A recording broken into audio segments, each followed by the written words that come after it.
Andre Dickens, who rolled to victory Tuesday in the Atlanta mayor's race, was told he was aiming too high once before. In 2013, he was an administrator at the Georgia Institute of Technology when he jumped into a race for a citywide seat on the Atlanta City Council.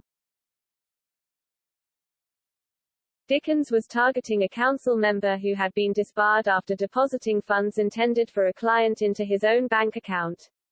Dickens had an outgoing manner, a dynamic speaking style and one other major advantage: his campaign was being steered by his friend Cabral Franklin, the now-deceased son of former Atlanta Mayor Shirley Franklin. Still, the odds were long for a neophyte, but in his victory speech Tuesday, Dickens recounted his thinking when critics said he should aim lower for his first office. "I told them, I got my sights set on a citywide seat, because I got citywide ambitions and citywide relationships, and I want to make sure that we get this dream to come true," Dickens said. Dickens won that council race and then proved the doubters wrong again on November 2 when he came from back in the pack to finish second and deny former Atlanta Mayor Cassim Reed a spot in Tuesday's runoff. Then he blew past City Council President Felicia Moore, who had been the front-runner on November 2, scoring a nearly 2-1 victory that stunned longtime observers of Atlanta politics. "I kind of thought in the initial stages of the campaign, that maybe the message ought to be privately communicated that, we love you, but it might not be your turn yet," said Harvey Newman, an emeritus professor of urban policy at Georgia State University. "He surprised me by his showing in the general by just stepping up and beating Cassim soundly. That was remarkable. He did it with South Side of Atlanta votes, which used to be Cassim's stronghold.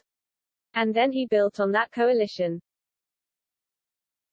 The son of a single mother who never finished high school, Dickens made the jump to an engineering degree at the elite Georgia Tech and later earned a master's degree in public administration at Georgia State University.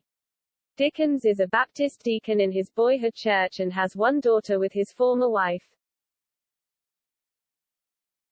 The 47-year-old Dickens has long had his sights set on the city's top office, recounting Tuesday a dispute between him and his mother Sylvia about when he first announced his ambition. "I said it was when I was 16, she said it was when I was 12 years old, that I wanted to be mayor of the city of Atlanta one day," Dickens said. "And look at us now."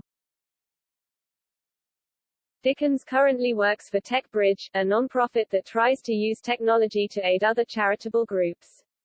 Dickens also founded a program to train people for technology work, trying to broaden access to high-paying jobs in Atlanta. He earlier ran a family-owned furniture store chain that collapsed in bankruptcy a decade ago, something Dickens blamed on the effects of the Great Recession.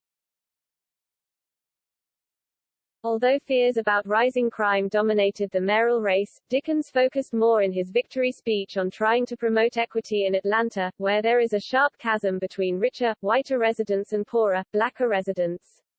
He said he wanted to restore the city as a beacon of opportunity for all residents.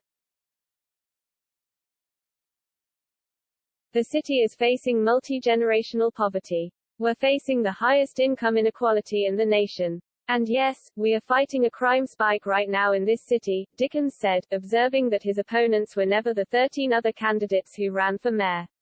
"My opponent is homelessness, hopelessness, joblessness, racism, poverty, violence." That message resonated with black residents, with Dickens winning some heavily black precincts with more than 80% of the vote. But it also reached more liberal white residents, especially in gentrified neighborhoods east of downtown. There, Dickens may have been aided by a swarm of endorsements. Nan Orrick, a longtime Democratic state senator in that area who backed Dickens, said she grew impressed with the council member while working on a series of projects to honor Congressman and civil rights hero John Lewis. "I thought of him as an innovator, as somebody who brought new ideas, and also as a collaborator," Orrick said.